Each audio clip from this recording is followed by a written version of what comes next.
घने वनों की सीमा पर चंद्रपुर नाम का एक छोटा सा गांव बसा हुआ था।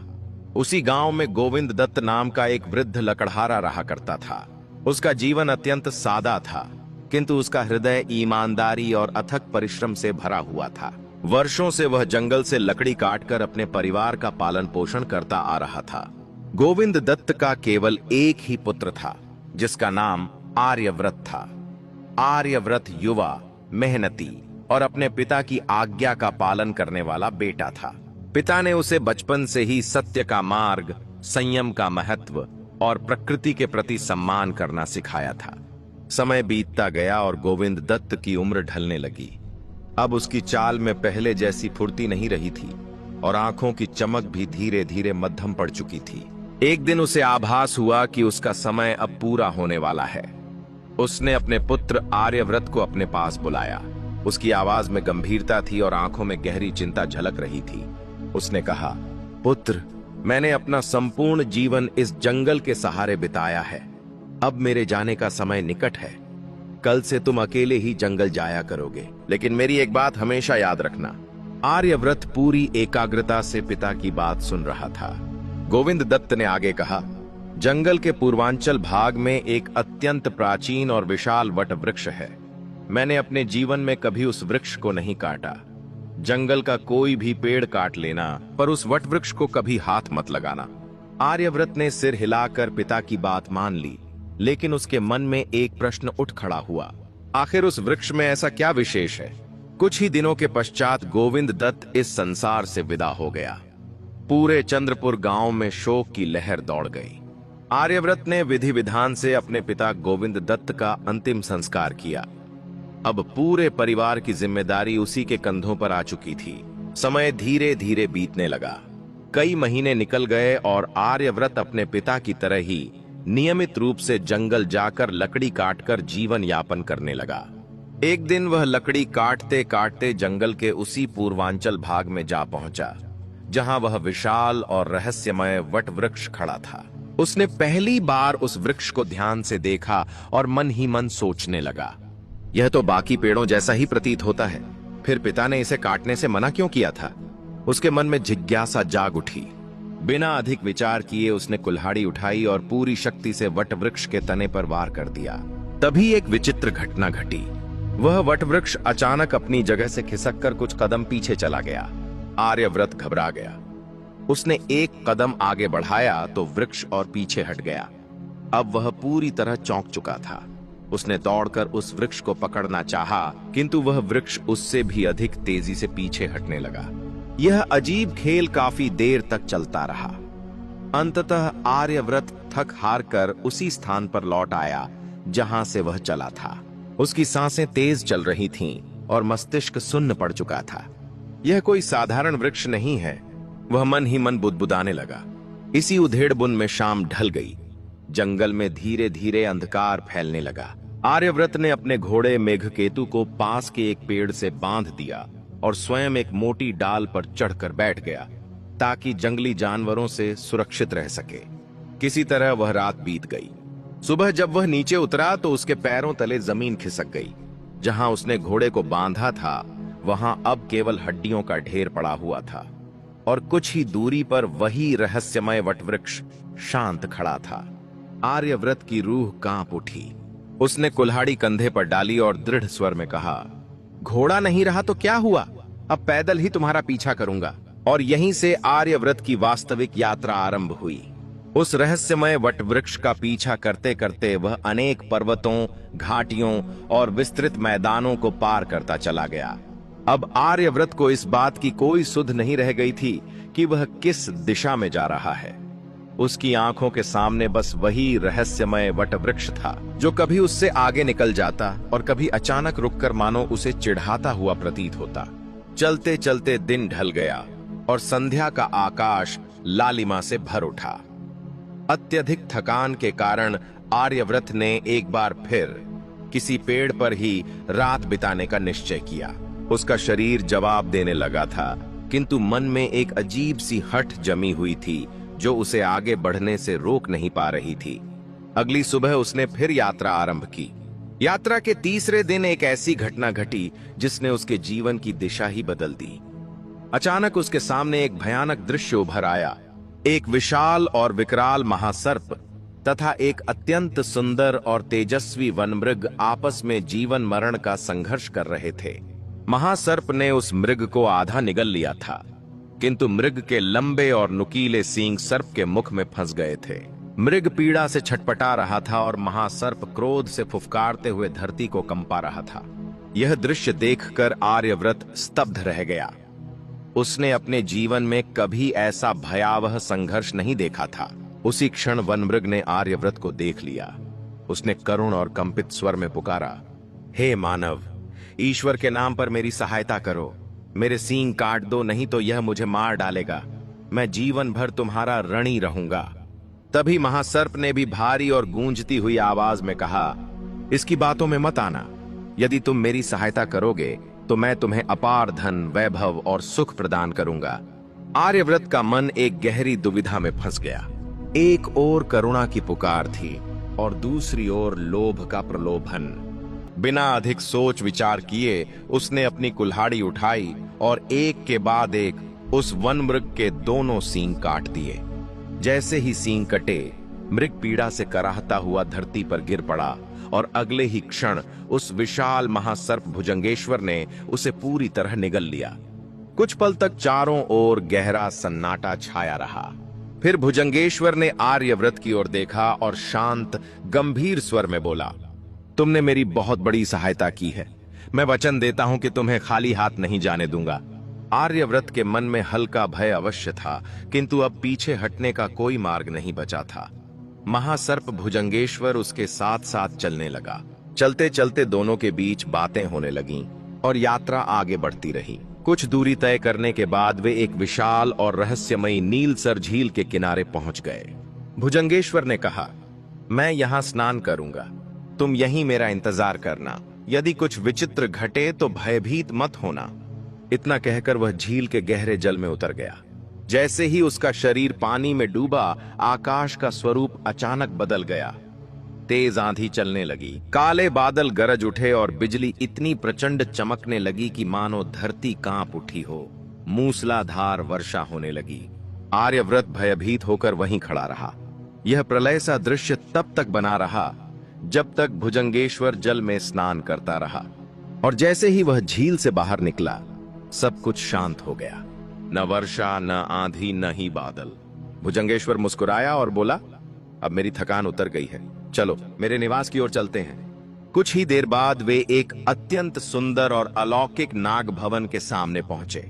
महासर्प ने कहा, यही मेरी माता नागमाता शैलजा का घर है। घर के भीतर प्रवेश करते ही नागमाता शैलजा ने अपने पुत्र को देखकर अपार प्रसन्नता व्यक्त की। जब उन्हें आर्यव्रत के बारे में ज्ञात हुआ तो उन्होंने स्नेहपूर्वक कहा, पुत्र, यह तुम्हारा मित्र है।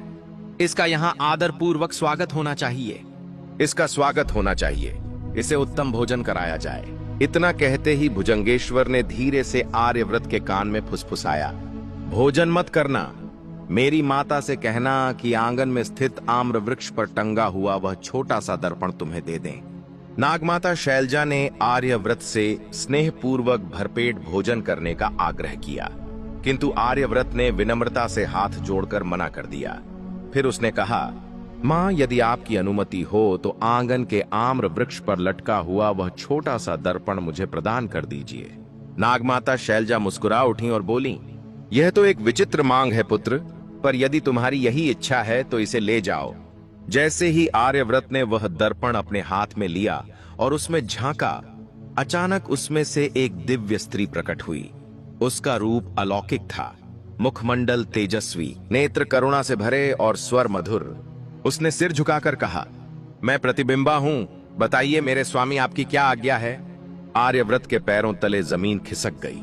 उसे समझते देर न लगी कि यह कोई साधारण दर्पण नहीं, बल्कि एक अत्यंत शक्तिशाली जादुई दर्पण है, और यहीं से उसके जीवन की सबसे अद्भुत यात्रा का आरंभ हो चुका था। वह देर तक उस जादुई दर्पण को हाथ में लिए स्तब्ध खड़ा रहा। अभी कुछ ही क्षण पहले जो घटित हुआ था, उस पर उसे स्वयं विश्वास नहीं हो रहा था। दर्पण से प्रकट हुई दिव्य स्त्री प्रतिबिंबा अब अदृश्य हो चुकी थी, किंतु उसके शब्द आर्यव्रत के कानों में अब भी गूंज रहे थे। बताइए, आपकी क्या आज्ञा है? आर्यव्रत ने चारों ओर दृष्टि डाली।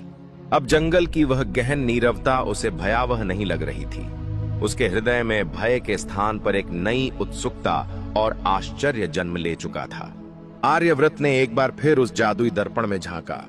क्षण भर में ही दिव्य स्त्री प्रतिबिंबा प्रकट हुई और विनम्र स्वर में बोली, मेरे स्वामी, बताइए आपकी क्या आज्ञा है? उसी क्षण आर्यव्रत को तीव्र भूख का अनुभव हुआ। उसने संकोच करते हुए कहा, मुझे बहुत भूख लगी है, कुछ खाने को चाहिए। उसके मुख से शब्द निकलते ही धरती पर एक भव्य और रेशमी कालीन बिछ गया। उस पर तरह तरह के स्वादिष्ट और सुगंधित व्यंजन सजे हुए थे। आर्यव्रत ने अपने जीवन में ऐसा स्वाद कभी नहीं चखा था। जैसे ही भोजन समाप्त हुआ, वह कालीन स्वयं ही अदृश्य हो गया। अब आर्यव्रत पूरी तरह आश्वस्त हो चुका था कि यह कोई साधारण दर्पण नहीं, बल्कि एक अत्यंत शक्तिशाली जादुई दर्पण है। कुछ देर सोचने के बाद उसके मन में एक नया विचार आया। यदि मैं राजा जैसा जीवन जी रहा हूं, तो मेरे पास रहने के लिए एक महल भी होना चाहिए। उसने दर्पण में झांक कर आदेश दिया, मेरे लिए एक भव्य महल प्रकट करो। पलक झपकते ही जंगल का दृश्य बदल गया। आर्यव्रत स्वयं को एक विशाल और अलौकिक स्वर्ण प्रासाद के मुख्य द्वार पर खड़ा पाया। ऊंचे ऊंचे स्तंभ, सुनहरे द्वार, बहुमूल्य कालीन और झिलमिलाते दीप, सब कुछ किसी दिव्य स्वप्न जैसा प्रतीत हो रहा था।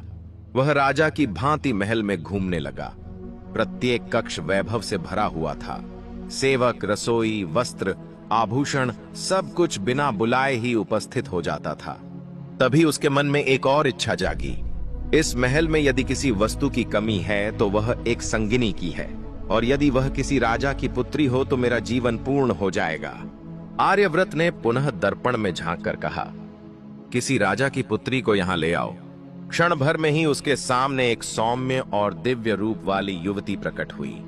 वह थी राजकुमारी सौम्यलेखा, अत्यंत सुंदर, शालीन और कोमल स्वभाव वाली।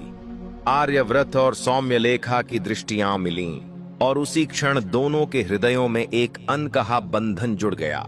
उसी दिन विधि विधान से उन दोनों का विवाह संपन्न हो गया। जादुई स्वर्ण प्रासाद में भव्य उत्सव मनाया गया। चारों ओर आनंद, संगीत और उल्लास का वातावरण था।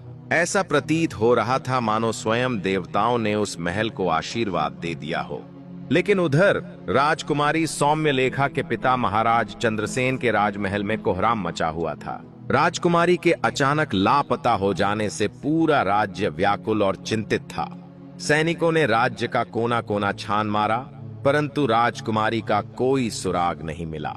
अंततः महाराज चंद्रसेन ने पूरे राज्य में यह घोषणा करवा दी, जो भी मेरी पुत्री का पता बताएगा उसे मनचाहा इनाम दिया जाएगा। इसी समय दरबार में एक बूढ़ी और अत्यंत चालाक स्त्री आई, जिसका नाम था कपटिका। उसने दावा किया कि वह राजकुमारी को खोज सकती है। कपटिका ने राजा को एक विचित्र और रहस्यमय योजना बताई। महाराज, एक ऐसा संदूक बनवाइए जिसमें मैं बैठ सकूं। उसमें 9 दिनों का भोजन रख दीजिए और उस संदूक को समुद्र में प्रवाहित कर दीजिए। मेरी किस्मत मुझे सही स्थान तक पहुंचा देगी। महाराज चंद्रसेन ने इसे अंतिम आशा मानकर उसकी बात स्वीकार कर ली। संदूक समुद्र की लहरों पर बहता हुआ दूर देश के एक तट पर जा पहुंचा, जहां कुछ मछुआरों ने उसे बाहर निकाला। कपटिका ने उन्हें एक झूठी करुण कथा सुनाई और उनसे सहायता मांगी। मछुआरे दया में आ गए और उसे उसी स्वर्ण प्रासाद तक ले आए जहां आर्यव्रत निवास करता था। कपटिका को रानी सौम्यलेखा के समक्ष प्रस्तुत किया गया। पहली ही दृष्टि में वह पहचान गई कि यही वही खोई हुई राजकुमारी है। उसने रानी को अपनी बनावटी दुख भरी कहानी सुनाई और महल में रहने की अनुमति मांगी। रानी सौम्यलेखा स्वभाव से दयालु थीं। उन्होंने आर्यव्रत से परामर्श कर कपटिका को महल में रहने की अनुमति दे दी। धीरे धीरे कपटिका महल के रहस्यों को समझने लगी। वह देखती थी कि महल का सारा कार्य अपने आप होता है। न कोई सेवक दिखाई देता, न कोई आदेश दिया जाता, फिर भी महल सदा सुसज्जित और व्यवस्थित रहता। वह बार बार रानी सौम्यलेखा से पूछती, रानी जी, यह सब कार्य आखिर करता कौन है? सौम्यलेखा स्वयं इस रहस्य से अनभिज्ञ थीं। कपटिका ने अपनी चालाकी से रानी के मन में धीरे धीरे शंका का बीज बो दिया। एक रात रानी सौम्यलेखा ने आखिरकार आर्यव्रत से पूछ ही लिया। प्रेम और विश्वास के वशीभूत होकर आर्यव्रत ने उसे उस जादुई दर्पण का पूरा रहस्य बता दिया। यहीं से विश्वासघात की नींव पड़ चुकी थी। आर्यव्रत से जादुई दर्पण का रहस्य जान लेने के बाद अब वह दर्पण रानी सौम्यलेखा के लिए केवल एक वस्तु नहीं रहा था, बिल्कुल जिज्ञासा और कौतूहल का केंद्र बन चुका था। कई बार वह उसे हाथ में लेकर देखती। जैसे ही वह दर्पण में झांकती, दिव्य स्त्री प्रतिबिंबा प्रकट हो जाती और विनम्र स्वर में पूछती, आज्ञा कीजिए रानी साहिबा। कभी सौम्यलेखा उसे महल के उपवनों की साज सज्जा का आदेश देती, कभी फूलों की अलंकरण व्यवस्था करवाती। वह इसे एक निरपराध खेल समझ रही थी, परंतु यह सब कपटिका की पैनी निगाहों से छिपा नहीं था। वह भली भांति समझ चुकी थी कि महल की सारी समृद्धि, वैभव और शक्ति उसी जादुई दर्पण से जुड़ी हुई है। वह बस उचित अवसर की प्रतीक्षा कर रही थी। एक दिन आर्यव्रत अपने दैनिक भ्रमण के लिए महल से बाहर चला गया। उस समय महल में केवल रानी सौम्यलेखा और कपटिका ही उपस्थित थीं। मौका देखते ही कपटिका ने मीठी मीठी बातों में रानी को उलझा लिया और जैसे ही सौम्यलेखा का ध्यान भटका, वह चुपचाप उस जादुई दर्पण को उठाकर वहां से ले गई। जैसे ही कपटिका ने उस जादुई दर्पण में झांका, दिव्य स्त्री प्रतिबिंबा प्रकट हुई। उसने विनम्र स्वर में पूछा, बताइए आपकी क्या आज्ञा है। कपटिका ने एक पल भी गंवाए बिना कठोर स्वर में आदेश दिया, मुझे और रानी सौम्यलेखा को तुरंत उसके पिता महाराज चंद्रसेन के राजमहल में पहुंचा दो। अगले ही क्षण दोनों शाही महल में उपस्थित थीं। रानी सौम्यलेखा को कुछ भी समझ में नहीं आया। वह भय और भ्रम से घिरी हुई थी। पर कपटिका यहीं नहीं रुकी। उसने फिर से दर्पण उठाया और निर्दय स्वर में बोली, आर्यव्रत का जादुई महल पूर्णतः नष्ट कर दिया जाए। क्षण भर में वह भव्य स्वर्ण प्रासाद, जो कभी स्वप्न जैसा प्रतीत होता था, जलकर राख के ढेर में बदल गया।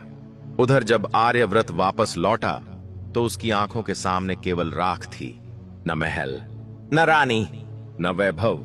वह स्तब्ध होकर धरती पर बैठ गया। उसका मन पूरी तरह शून्य हो चुका था। सब कुछ एक ही पल में समाप्त हो गया था। वह टूटे स्वर में कुछ कहना ही चाहता था कि उसे आभास हुआ, भाग्य ने अभी उसे पूरी तरह अकेला नहीं छोड़ा था। महल की बिल्ली सारिका किसी तरह उस विनाश से बच गई थी। जब रानी सौम्यलेखा को अचानक महल ले जाया गया था, तब उसने सारिका को कच्चे मांस का एक छोटा सा टुकड़ा दे दिया था। वही टुकड़ा अब एकमात्र निशानी बन गया था। जब महल जल रहा था, सारिका इधर उधर भागती रही। आर्यव्रत ने उसे देखा और उसके साथ मिलकर उस मांस के टुकड़े को खोज निकाला। आर्यव्रत ने उसे दो भागों में बांट दिया। एक भाग सारिका को दिया और दूसरा अपनी जेब में रख लिया। अब यही मुझे सौम्यलेखा तक पहुंचाएगा, उसने मन ही मन दृढ़ निश्चय किया।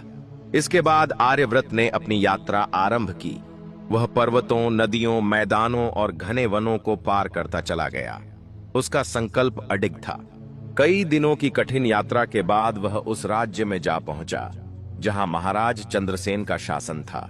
अपनी पहचान छिपाकर वह सीधे शाही महल में पहुंचा और रसोई में काम मांगा। संयोगवश शाही रसोई में बर्तन धोने वाले की आवश्यकता थी।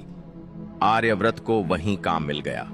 वह प्रतिदिन रानी सौम्यलेखा की एक झलक पाने की कोशिश करता, परंतु सफल नहीं हो पाता।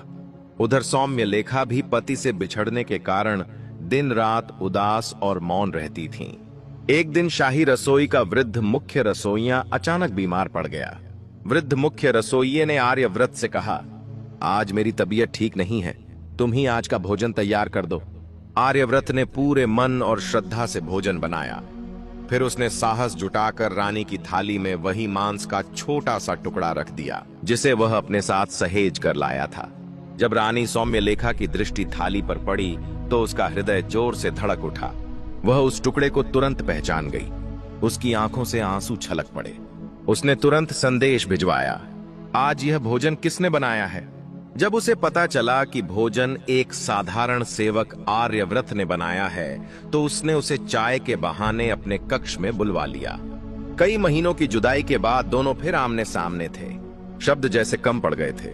आंसू ही वह सब कुछ कह रहे थे जो हृदय में दबा था। अब दोनों के सामने केवल एक ही लक्ष्य था, जादुई दर्पण को वापस पाना। लेकिन उन्हें यह ज्ञात नहीं था कि कपटिका पहले ही अपनी अगली चाल चल चुकी थी। रानी सौम्यलेखा और आर्यव्रत की इस गुप्त भेंट के बाद दोनों के मन में एक ही चिंता थी, वही जादुई दर्पण जो कभी उनकी खुशियों का आधार था और अब इस पूरे संकट की जड़ बन चुका था। वह दर्पण अभी भी कपटिका के पास था, जो हर समय रानी के आसपास मंडराती रहती थी। जैसे ही उसकी नजर आर्यव्रत पर पड़ी, वह तुरंत उसे पहचान गई। चेहरा भले ही साधारण सेवक का था, लेकिन उसकी आंखों में वही पुराना दर्द साफ झलक रहा था। उसे समझते देर न लगी कि आर्यव्रत फिर से अपना सब कुछ वापस पाने का प्रयास कर रहा है। अगली ही रात कपटिका ने जादुई दर्पण में झांका। क्षण भर में दिव्य स्त्री प्रतिबिंबा प्रकट हुई। कपटिका ने कठोर स्वर में आदेश दिया, आर्यव्रत को उसी स्थान पर पहुंचा दो जहां उसका जला हुआ महल था। क्षण भर में ही आर्यव्रत फिर उसी राख के ढेर के पास बैठा था। न महल था, न रानी। उसके साथ केवल उसकी वफादार बिल्ली सारिका थी। अब सारिका की भूख बढ़ने लगी। महल न होने के कारण उसे विवश होकर चूहे पकड़ने पड़े। धीरे धीरे आसपास के क्षेत्र में चूहों की संख्या कम होने लगी। यह बात जब वहां के चूहों के राजा मूषकराज नीलकेतु तक पहुंची, तो उसे ज्ञात हुआ कि मनुष्यों का वह राजा फिर लौट आया है। न्याय की आशा लेकर मूषकराज स्वयं आर्यव्रत के पास पहुंचा। अपनी पतली सी आवाज में उसने कहा, महाराज, आपकी बिल्ली मेरे राज्य को नष्ट कर देगी। मेरी पूरी प्रजा समाप्त हो जाएगी। आर्यव्रत ने गहरी सांस ली और बोला, मेरे मित्र, मेरे दुख तुमसे भी बड़े हैं। फिर उसने आरंभ से लेकर अंत तक अपनी पूरी कथा मूषकराज नीलकेतु को सुना दी। जादुई दर्पण, रानी सौम्यलेखा, कपटिका का छल और अपना सब कुछ खो देना। जादुई दर्पण, रानी सौम्यलेखा, कपटिका की चालाकी और अपना सब कुछ खो देने की कथा सुनकर मूषकराज नीलकेतु कुछ देर तक गहन सोच में डूबा रहा। फिर उसने अपनी पूंछ हिलाई और बोला, महाराज, यदि आप अपनी बिल्ली सारिका को रोक लें, तो मैं अपने सैनिकों की सहायता से वह जादुई दर्पण वापस ला सकता हूं। आर्यव्रत ने बिना विलंब किए वचन दिया, मैं प्रतिज्ञा करता हूं कि अब सारिका किसी भी चूहे को हानि नहीं पहुंचाएगी। मूषकराज नीलकेतु ने तुरंत अपने राज्य के सभी चूहों को बुलवाया, वे चूहे जो शाही महल में आते जाते थे।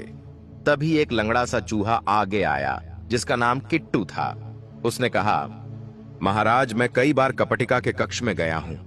मैंने उसे उस दर्पण को तकिए के नीचे छिपाते हुए देखा है। तुरंत किट्टू को अभियान का नेतृत्व सौंपा गया। वह अपने साथ कुछ चुस्त और निडर चूहों को लेकर 7 समंदर पार करता हुआ महाराज चंद्रसेन के राजमहल में जा पहुंचा। रात का समय था। कपटिका भोजन कर चुकी थी। वह बार बार जादुई दर्पण निकालकर देखती और फिर उसे तकिए के नीचे छिपा देती। अंततः नींद ने उसे जकड़ लिया और उसके खर्राटे गूंजने लगे। 3 चूहे चुपचाप बिस्तर पर चढ़े। किट्टू ने अपनी पूंछ कपटिका की नाक में डाल दी। उसे जोर की छींक आई। जैसे ही उसने सिर उठाया, बाकी चूहों ने फुर्ती से तकिए के नीचे से जादुई दर्पण खींच लिया। बिना एक पल घुमाए चूहे वहां से लौट आए। मूषकराज नीलकेतु ने वह दर्पण श्रद्धापूर्वक आर्यव्रत को सौंप दिया। आर्यव्रत ने आदर से दर्पण हाथ में लिया और प्रतिबिंबा को पुकारा। उसके आदेश से तुरंत राजसी वस्त्र, एक उत्तम घोड़ा और एक विशाल सेना प्रकट हो गई। पल भर में ही आर्यव्रत एक महान सम्राट की भांति सुसज्जित था। सेना के साथ वह महाराज चंद्रसेन की राजधानी पहुंचा। उसके वैभव और शक्ति को देखकर कोई भी उसका विरोध करने का साहस न कर सका। महाराज चंद्रसेन ने हर्षपूर्वक आर्यव्रत और रानी सौम्यलेखा का पुनः विवाह कराया। पूरे राज्य में दीप जलाए गए, भव्य दावतें हुईं और उत्सव मनाया गया। अंत में आर्यव्रत ने दर्पण में झांककर प्रतिबिंबा को आदेश दिया, कपटिका को उसके कर्मों का दंड दिया जाए। क्षण भर में ही कपटिका अदृश्य हो गई। फिर कभी किसी ने उसे नहीं देखा। आर्यव्रत और रानी सौम्यलेखा ने जादुई दर्पण की सहायता से एक बार फिर अपना सुंदर और भव्य स्वर्ण प्रासाद बनवाया, परंतु इस बार उन्होंने यह संकल्प लिया कि उस दिव्य शक्ति का उपयोग कभी भी स्वार्थ के लिए नहीं करेंगे।